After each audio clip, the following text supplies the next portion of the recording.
உங்களை மாதிரி மிரட்டல்லாம் எப்படி அதெல்லாம் பாக்குறதுல எங்க ஆயா கொள்ளுப்பாட்டி எல்லாம் பார்த்ததுதான். அதை எங்களால பாத்துக்க முடியும். கீழே இருக்க எல்லா கமெண்ட்ஸுமே வந்து பாத்தீங்கன்னா கமெண்ட்ஸ் சொல்ல முடியாது. கொச்சையான பேச்சு, அவதூறு, கொலை மிரட்டல், அப்புறம் வன்புணர்வு மிரட்டல், இது எல்லாமே பாத்தீங்கன்னா யார்கிட்ட இருந்து வந்திருக்கு அப்படின்னு பாத்தீங்கன்னா விசிகாவோட சப்போர்ட்டர்ஸ் கிட்ட இருந்து இன்னைக்கு வந்திருக்கு. இது இன்னைக்கு வந்தது. கிட்டத்தட்ட ஒரு 3-4 வருஷமா அதிகமா வரும். இந்த ஒரு வருஷமா ரொம்ப ரொம்ப அதிகமா வந்துட்டு இருக்கு. விசிகா விமர்சனம் பண்ணா வரும், திமுக விமர்சனம் பண்ணாலும் விசிகா கிட்ட இருந்து வரும். சோ இன்னைக்கு காலையில வந்து ஏர்போர்ட் மூர்த்தியான அடிச்சது குறித்து நான் பேசியிருந்தேன். சோ அதுக்கு வந்து இந்த மிரட்டல் வந்து அந்த போஸ்ட் கீழே காணொலி கீழே இருக்கு. இவங்க எல்லாமே விசிகால பொறுப்புல இருக்கவங்க. சோ இவங்க வந்து விசிகா கிடையாது அப்படின்னு தட்டி கழிக்கவும் முடியாது. ஏன்னா ஏர்போர்ட் மூர்த்தி அண்ணனை அடிச்சவங்களை வந்து அடிக்க வந்து தாக்க முற்பட்டு ஓடி போனவங்க இருக்காங்கல்ல, அவங்கள வந்து வன்னியர் சன் ஹாஸ்பிட்டல்ல பார்த்து சிறுத்தைகள், வீர சிறுத்தைகள்னு ஒரு பதிவை போட்டிருக்காரு போட்டோ எடுத்து. சோ இதுல இருந்தே இது இவங்களுடைய ஆட்கள் தான் அப்படின்னு ரொம்ப தெளிவா தெரியுது. அப்படி யாரோட தூண்டுதல் அவங்க செய்யறாங்க அப்படிங்கறத நம்மளால புரிஞ்சுக்க முடியுது. இது வந்து ஒரு சந்தேகத்திற்கோ இல்ல யூகத்துக்கோ இடமே கிடையாது. ஓ இவங்க சொன்னதுனால அவங்க பண்ணாங்களா, இவங்களே தனிச்சையா பண்ணாங்களா அப்படின்லாம் இல்லாம அவர்களை போய் மருத்துவமனையில பார்த்து ஒரு வீர தீர வரலாறு எல்லாம் எழுதி பதிவு பண்றது சமூக வலைதளங்கள்ல கட்சியோட துணை பொதுச் செயலாளரே செய்யறாரு அப்படின்னா அது கட்சி சார்பா நடத்தப்பட்ட ஒரு வன்முறையா தான் நம்ம எடுத்துக்கணும். அதே மாதிரிதான் இங்க கட்சி சார்ந்து என் மேலேயும் மிக மோசமான விமர்சனங்கள், மிரட்டல்கள் விடப்பட்டிருக்குன்னா இப்ப கொஞ்சம் கீழே பார்த்த எல்லாமே அதுல வரும். இப்போ இதெல்லாம் எதுக்கு என் மேல பண்றாங்க அப்படின்னா தலித் சமூகத்திற்காக, பட்டியல் சமூகத்தின் உரிமைகளுக்காக பேசுறோம். பட்டியல் சமூகத்திற்காக பேசுகின்ற கட்சி என்று சொல்லுகின்ற விசிகா அதாவது இங்கே விசிகாவை கேள்வி கேட்கிறீங்கன்னா தனி தொகுதியில நிற்கக்கூடிய எல்லா கட்சியுமே கேள்வி கேட்க வேண்டிய ஒரு விஷயம் தான். எல்லா கட்சியிலும் கேள்வி கேட்கலாம். அதுக்குதான் ரிசர்வ்டு கான்ஸ்டிடியூன்சி இருக்கு. அதனாலதான் நீங்க அதுல நிக்கிறீங்க. உங்களுக்கு பொது தொகுதிகள் இது வரைக்கும் கொடுக்கப்படவே இல்லை. இன்னொன்னு தலித் பேந்தர் ஆஃப் இந்தியா, அதுதான் வந்து நீங்க விசிகான்னு ஒரு கட்சியா மாத்திருக்கீங்க. மலைச்சாமி கிட்ட இருந்து அந்த கட்சி எடுத்து நீங்க மாத்திருக்கீங்க. அதனால தலித் கட்சி கிடையாது, நீங்க தலித்துகள் கேள்வி கேட்கிறீங்கன்னு சொல்ல முடியாது. நீங்க தொடர்ச்சியா தலித்துகள் மேல திமுக அரசு கீழ் வந்து அரசு வன்முறை, காவல்துறையின் வன்முறை, சாதி ரீதியான மக்களுடைய வன்முறை நடக்கும் பொழுது நீங்க திமுக சப்போர்ட் பண்ணும் பொழுது அந்த இடத்துல நாங்க உங்களை விமர்சிக்க வேண்டிய கட்டாயம் ஏற்பட்டது. எல்லா கட்சியும் விமர்சிக்கிறோம், அது மாதிரிதான் விசிகாவும் விமர்சிக்கிறோம். ஆனா விசிகா இந்த மாதிரியான மிரட்டல்களை விடுறது ரொம்ப ரொம்ப டேஞ்சரஸ் பிரசிடென்ட். தலித் சமூகத்துக்குள்ள வந்து பின்னாடி கூட பிட்ரே பண்ணுவாங்க, துரோகம் பண்ணுவாங்க, செய்வாங்க. தலித் சமூகத்துக்கு அது ஒன்றும் புதுசு கிடையாது. ஆனா திருமாவளவன் அவர்களுடைய கட்சியில விசிகாவை சேர்ந்தவர்கள் வந்து பகிரங்கமா குற்றம் சாட்டுறது, பகிரங்கமா மிரட்டல் விடுக்கிறது, பகிரங்கமா கொலை மிரட்டல் பெண்களுக்கு விடுறது. யாருக்கு பாத்தீங்கன்னா எந்த சமூகத்துக்குமே பண்ணக்கூடாது. தன் சுய சமூகமான பட்டியல் சமூக பெண்களுக்கு இப்ப எனக்கு மற்றவர்களுக்கு செய்யறது, அடிக்கிறது. இப்போ அருள்முத்துக்குமரன் அப்படிங்கிற ஒரு PhD ஸ்காலரை ஒரு விசிகாவோட எம்எல்ஏட ஆட்கள் மிரட்டினாங்கன்னு ஒரு கம்ப்ளைண்ட் கொடுத்திருந்தார் ஒரு 3 மாசம் முன்னாடி. அதுக்கப்புறம் பாவலன் அப்படிங்கிற ஒரு பேச்சாளர் இருக்காரு விசிகால, டிவில எல்லாம் இப்ப வராரு. அவர் வந்து மதுரையில் இருக்கக்கூடிய அறிவு சமூகம் அப்படிங்கிற ஒரு வெப்பேஜை நடத்தக்கூடிய தமிழ் முதல்வன் அப்படிங்கிற ஒரு சமூக செயல்பாட்டை மிரட்டிட்டே இருந்தாரு பேஸ்புக்ல. போன மாசம் வந்து அவரை அடிச்சிட்டாரு, நேர்ல பார்த்து மரணாடி அடிச்சிட்டாரு. போலீஸ் கம்ப்ளைண்ட் கொடுத்திருக்காங்க. என்னன்னா இது போன்ற விஷயங்கள் தொடர்ச்சியா வந்து விசிகா செய்ய ஆரம்பிச்சிருக்கு. சமூக வலைதளங்கள் தானே, அங்க வந்து அவங்க சண்டை போட்டு போறாங்க, அங்க வந்து இது வேணா பேசுவாங்க, நிஜத்துல செய்ய மாட்டாங்கன்னா இல்ல, நிஜத்துல செய்ய ஆரம்பிச்சிருக்காங்க.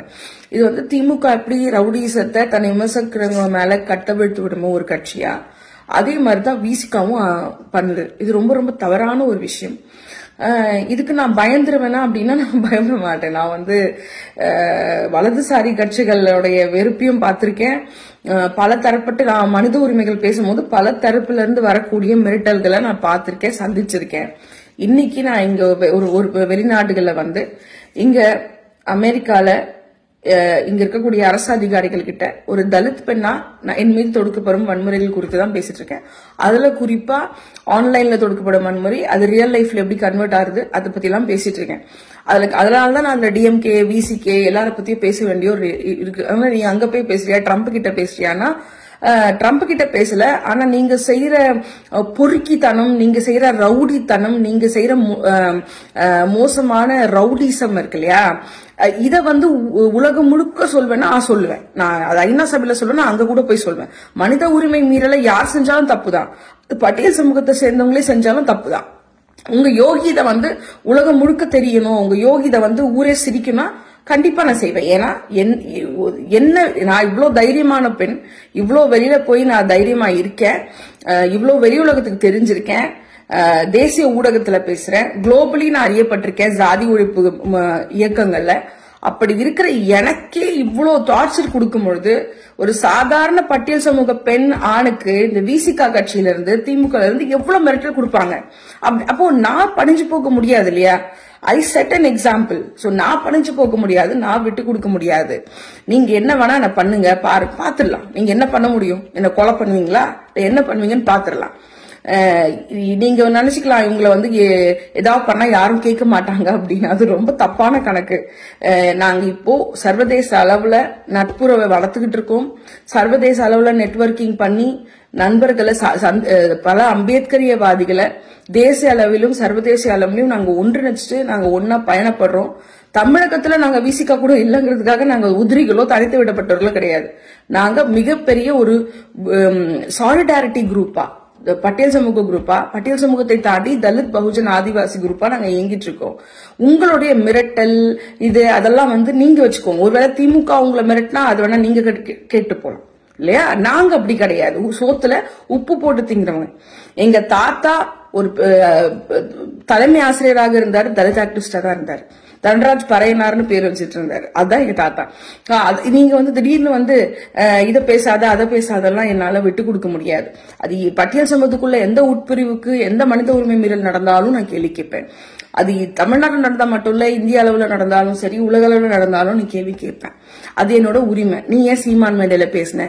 சீமான் மேடையில எனக்கு மரியாதை கொடுத்து அந்த சீமான் அண்ணா அவங்க நாம் தமிழர் கட்சியில கூப்பிட்டாங்க, நான் போய் பேசினேன். அதுவும் துப்புரவு தொழிலாளர்களுடைய நலத்துக்காக தான் பேசினேன். அதுவும் உங்களுக்கு அவ்வளவு கஷ்டமா இருக்குன்னா அதுக்கு நான் ஒன்னும் பண்ண முடியாது இல்லையா? நீங்க உங்க மேடையில கூப்பிடுற சினிமா நடிகைகளை கூப்பிட்டு ஏன் பேசுறீங்க நான் கேட்டேனா?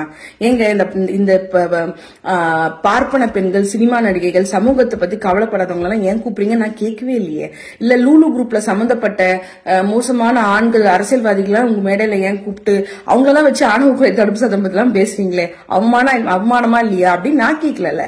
நான் ஒரு நல்ல மேடையில நல்ல ஒரு விஷயத்துல துப்புரவு தொழிலாளர்கள் குறித்து பேசியிருக்கேன் அப்படின்னா, அவங்களுக்கு சப்போர்ட் பண்ணி பேசியிருக்கேன் அப்படின்னா, நீங்க என்ன அதற்காக பழி வாங்குறேன்னு உன்னை கொலை பண்ணிடுவேன், உன்னை ரேப் பண்ணிடுவேன், அதை பண்ணிடுவேன், இதை பண்ணிடுவேன்னா நாங்களும் ஒன்னும் சும்மா இருக்க மாட்டோம் இல்லையா?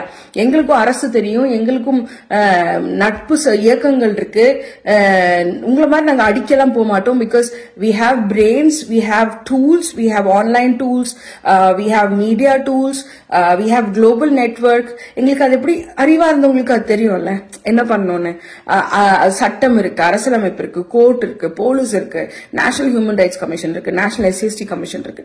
அதை வைத்து நாங்க என்ன செய்வோம். உங்களை மாதிரி சில்லறத்தனமா ரோட்ல வந்து சண்டை போடுற ரவுடி வேலையெல்லாம் நாங்க செய்ய மாட்டோம். நாங்க ரொம்ப வீரமானவங்க, அறிவை யூஸ் பண்றோம். கத்தி யார் வேணா எடுக்கலாம்ல, யார் வேணா கட்டை எடுக்கலாம், கத்தி எடுக்கலாம். அதெல்லாம் வந்து அது தப்பு. அஹிம்சை வழியில அம்பேத்கர் காட்டின வழி அஹிம்சை வழி. அது அறிவை யூஸ் பண்றது. அறிவு இருக்கிறவன் சட்டத்தை கையில் எடுப்பான். அறிவில்லாத முட்டாள் தற்குறி கூட்டம் அடிதடியை கையில் எடுக்கும். அவ்வளவுதான். அது வந்து அவங்க டிஃபெண்ட் பண்றதுக்கு அவர் கத்தி எடுத்தாருன்னா அவர் தற்காத்துக்கு தானே கத்தி எடுக்கிறாரு. விசிகாவோட தேர்தல் அறிக்கையிலே இருக்க, நாங்க தற்காத்துக்கு தலித்துங்களுக்கு ஆயுதம் வேணும்னு சொல்லி நீங்க தேர்தல் அறிக்கையிலே கொடுக்குறீங்கல்ல, அப்படி அவர் மட்டும் தற்காத்துக்க கூடாதா? மூர்த்தி அண்ணன் மட்டும். நாங்க இங்க எல்லாருமே திமுகவில் இல்லாத தலித் இயக்கங்கள் எல்லாமே ஒன்னா இருக்கும். தலித் சமூக செயற்பாட்டாளர்கள் எல்லாம் ஒன்னா இருக்கும். ஏதோ 1-2 சமூக செயல்பாட்டாளர் கையில போட்டு வச்சுக்கிட்டு நாங்க தான் வந்து மனித உரிமையை நீங்க ஊர் ஃபுல்லா பொய் சொன்னாலும் அது எங்கெல்லாம் வெளியில உண்மையை சொல்லி கொடுக்க முடியுமோ நான் செய்ய முடியும். அப்படி என் உயிருக்கு நீங்க என்ன பண்ணாலும் இந்த உலகம் முழுக்க பாத்துட்டு இருக்கு. சியாட்டில் கவுன்சில் ஜாதி ஒழிப்பு அமைப்பு பாத்துட்டு இருக்கு. யுஎன்ல இருக்க என்னோட ஃப்ரெண்ட்ஸ் பாத்துட்டு இருக்காங்க. இங்க இருக்கக்கூடிய அம்பேத்கர் இயக்கங்கள் எல்லாம் பாத்துட்டு இருக்கு. நீங்க என்ன பண்ணுமோ பண்ணிக்கோங்க, நான் பாத்துக்கிறேன். ஆனா நான் என்னுடைய விமர்சனமும் என் மக்களுக்காக நான் பேசக்கூடிய அரசியலும் என்னைக்குமே நான் நிறுத்த மாட்டேன். நீ என்ன வேணா மிரட்டிட்டு போ, நீ என்ன கமெண்ட் போடுவியா போடு, இல்ல என்ன பண்ணுவியோ பண்ணு. ஆனா நீ சொல்ற அதே திமிரி அடி என்னால திமிரி அடிக்க முடியும். சரியா? அது உங்களுக்கு மட்டும் எழுதப்பட்ட சொத்து கிடையாது. And as an Ambedkar right I know how to use my intellectual capabilities. And as a ஆதி தமிழ் குடி பெண் எனக்கு தெரியும் உங்களை மாதிரி மிரட்டல்லாம் எப்படி அதெல்லாம் பாக்குறதுல எங்க ஆயா கொள்ளுப்பாட்டி எல்லாம் பார்த்ததுதான். அதை எங்களால பாத்துக்க முடியும்.